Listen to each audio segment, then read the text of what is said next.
Hi, welcome to Supper with Stella. Today we're going to be making a Ruby sandwich, which is not really a real thing, but it is what I call a vegetarian Reuben. So the very first thing we're going to start by doing is coating some broccolini in olive oil, a little salt and pepper. I want to stick this in the oven to start roasting at 425, 450. Pretty high temperature. You want to get a nice char on this, and you could actually grill this too, would be really great. The flavor that comes from broccoli or broccolini when it is charred up and starts to blacken is really just delicious, and I don't know, kind of better than the sum of its parts almost. Squirt it with a little lemon juice if you want. Really, really tasty. So just doing a small pan of this, single layer. I'm gonna pop this in my preheated oven and get my hand washed off. Okay, so while my broccolini is going, I'm gonna throw together my Reuben sauce. Now, a lot of places will just use, a lot of restaurants will just use Russian dressing or Thousand Island dressing, and that Reuben sauce, I honestly don't even know if there is like a specific recipe for what exactly Reuben sauce is. I think it just kind of depends on who is making it. But they're all in the same family. They're all a combination of ketchup and mayonnaise. Not as familiar with Russian dressing. I honestly can't remember. I've looked it up, but I can't remember what else goes into Russian dressing. I know with Thousand Island, you put relish in it. I'm gonna use a little horseradish. I like the zip that gives. I don't really keep Thousand Island or Russian dressing on hand, so for me, it's just easier to just throw it together. I'm gonna do a little salt and pepper, although all of these condiments have sodium in them, so you don't really need to do too much.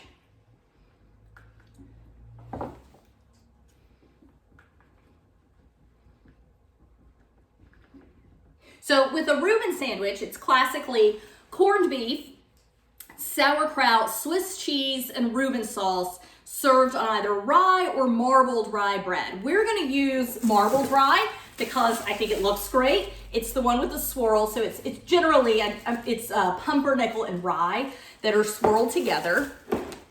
So some very nice, bold flavors. A lot of times on restaurant menus, you'll see a Rachel. And a Rachel is a Reuben, except instead of corned beef, you're using turkey. And instead of sauerkraut, you use coleslaw. Although sometimes I see something called a Rachel, and it's still got the sauerkraut, it's just turkey instead of corned beef. And then I call it a Ruby because I think it's a cute name, which is vegetarian. There's no definite a recipe for what a vegetarian Reuben is. A lot of menus have vegetarian Reubens on them. There's probably 1 million recipes for vegetarian Reubens out there. What remains the same with them is sauerkraut, Reuben sauce, and usually Swiss cheese.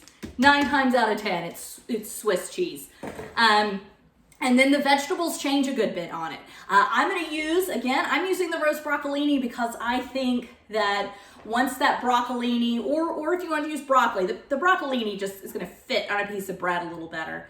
But once you get that flavor, it's just it doesn't like replace meat. It doesn't taste like corned beef at all, but it's got this really robust, deep flavor to it.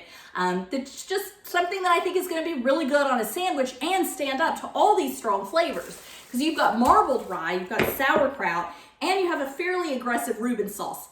It's a lot of flavors.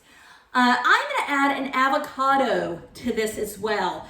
One of my favorite restaurants where I have gotten a vegetarian Reuben, and they actually don't even serve a regular Reuben, which is good because if they had a regular Reuben, that is what I would get. I would not mess with a vegetarian Reuben if the regular one was there because I love Reubens. But they only have a vegetarian Reuben, and it's got avocado on it, which is not something I saw in a lot of recipes on the internet. I mean, they were there, they existed, just not a lot of them. But is something that I love, and it's so good. Like, its creaminess goes with the sauerkraut really well. It's just like that tangy sauerkraut flavor, the zip from the horseradish, and just like a nice creamy avocado in the middle is really, really good. So I definitely knew that I wanted to do avocado in it as well. So I am just gonna get these peeled and sliced. And I'm just gonna make one sandwich today. No need to make any more. I'm just making my lunch. I will have plenty of leftover broccolini to make more Reubens, and plenty of sauce, plenty of everything to make more over the weekend, but I'm just doing one right now for lunch. So I'm gonna get this sliced up. And then I am going to go ahead and just check on this broccolini because it's probably getting pretty close to being ready. Okay, so I've got my broccolini out. I could definitely let it go for a little longer, and I might make my sandwich and pop the rest of it back in, but I'm honestly getting pretty hungry. So I'm gonna go ahead and just start building my Reuben, which is saucing both sides.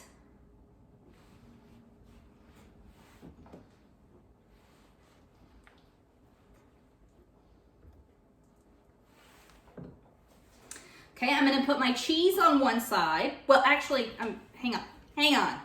Pump the brakes. So I'm gonna put, some broccolini down.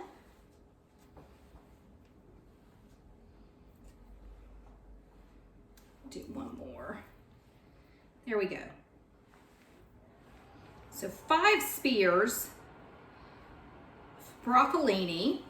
Now I'm gonna do, I think, my avocado next.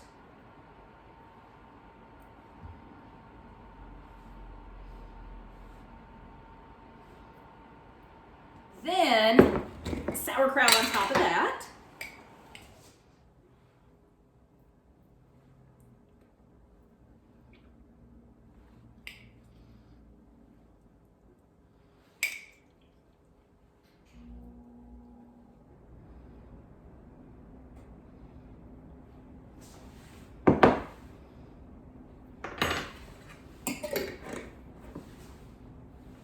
Then I'm gonna put cheese on top of this.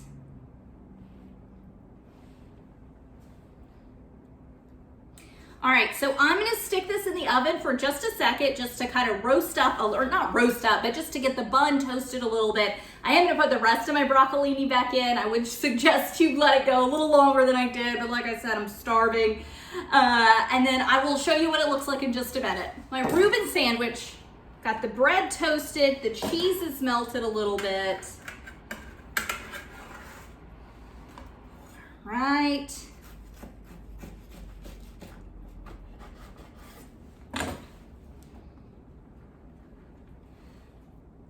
Okay, so that's it. I cannot wait to dig in and eat this. Thank you so much for joining me. Bye.